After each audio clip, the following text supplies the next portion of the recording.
Méditons avec le pasteur Ertis. Méditons avec le pasteur Ertis. Jeudi le 21 novembre 2019, nous méditons selon le programme de la Ligue pour la lecture de la Bible. Contenu dans les lecteurs de la Bible, le texte prévu c'est Jacques 2, 1 à 13. Pour approfondir la méditation, nous avons quelques questions telles que: y a-t-il un avertissement et quelle vérité Dieu me révèle-t-il? Chaque jour, il faut se demander quel verset m'interpelle le plus.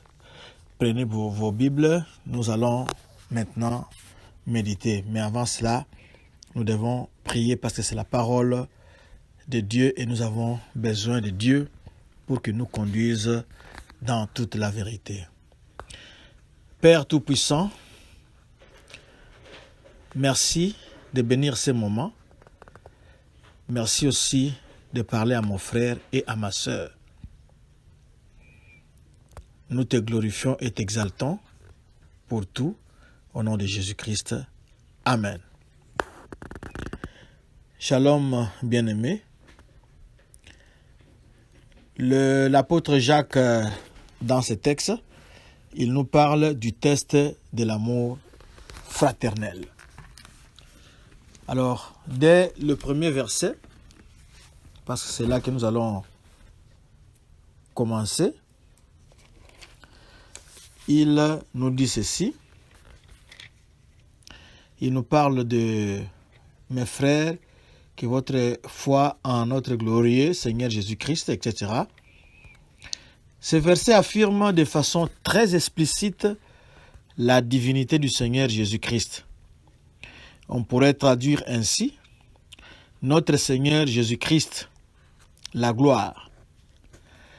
L'emploi du titre Seigneur associé à la gloire de Dieu constitue un témoignage puissant en faveur de la divinité du Seigneur Jésus.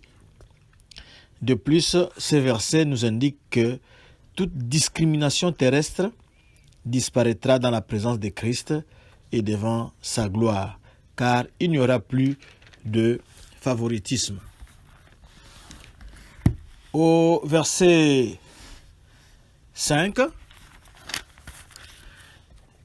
le verset 5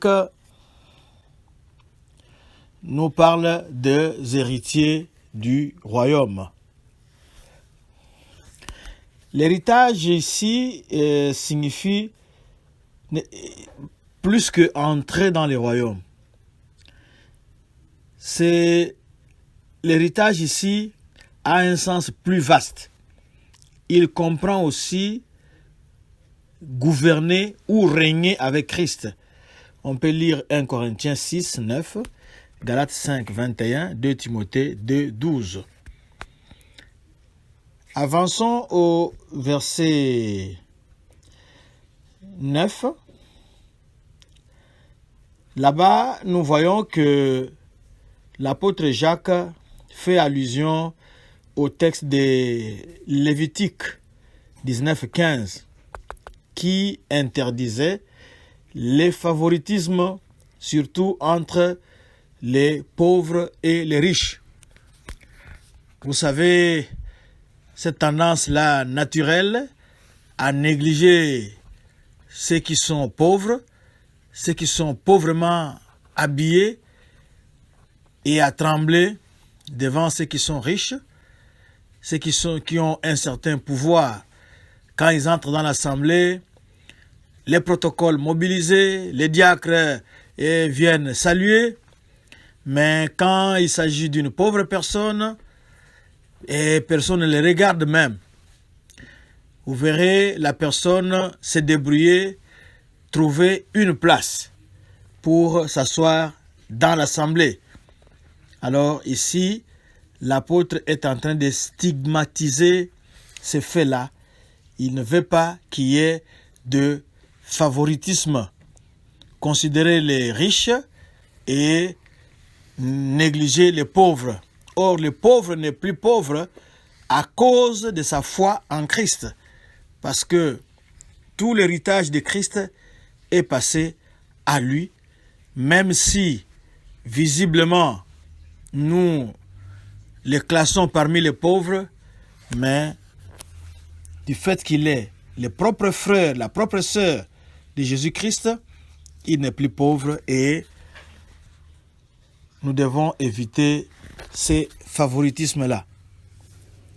Le verset 10. Le verset 10 nous parle de celui qui respecte certains commandements, mais en néglige d'autres. Dieu ne nous demande pas de faire une sélection dans notre obéissance. C'est-à-dire que nous obéissons à ce qui nous plaît et ce qui ne nous plaît pas, nous n'obéissons pas. Nous ne pouvons pas choisir d'obéir une part de la loi et nous déconsidérons le reste.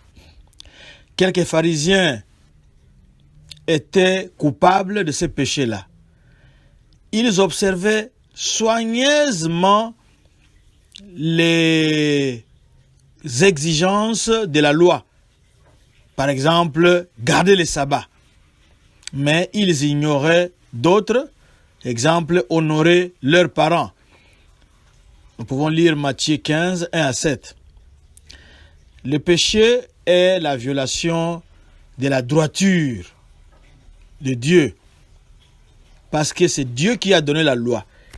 C'est lui qui est ici, si nous devons parler en termes terrestres, c'est lui qui est le Parlement. C'est lui qui édicte les lois. Et quand on pêche, on est en train de pécher contre Dieu qui avait donné cette loi-là. Alors Jacques dit que toute la loi divine doit être acceptée comme l'expression de la volonté de Dieu pour son peuple.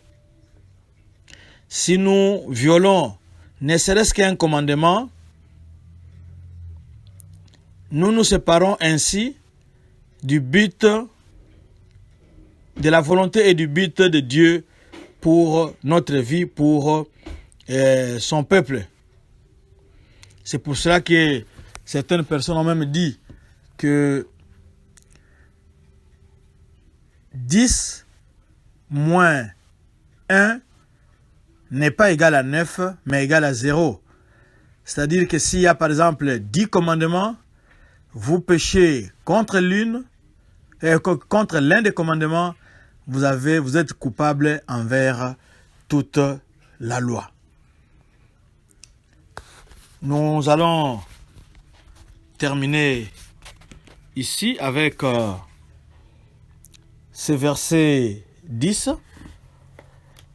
Nous devons faire attention dans notre façon de penser et d'agir. Est-ce que nous sommes en train de favoriser les riches en négligeant les pauvres et les veuves? Est-ce que nous sommes en train d'obéir à une partie de la loi ou à toute la loi? C'est à vous de répondre. Prions. Seigneur, nous te disons merci pour ta parole. Nous reconnaissons que nous obéissons partiellement.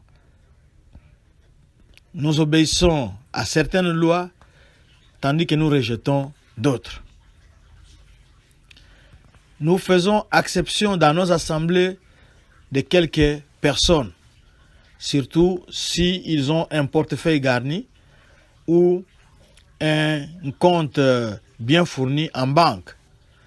Mais celui qui est pauvrement vêtu, celui qui est pauvre, nous ne le regardons même pas. Même nous qui travaillons au protocole, nous laissons cette personne se débrouiller elle-même à trouver une place. Mais le riche qui est venu en véhicule, nous le prenons en charge et nous l'amenons jusque devant pour occuper les premières places, les meilleures places, les places en vue. Et c'est tout le monde qui est mobilisé derrière lui ou derrière elle.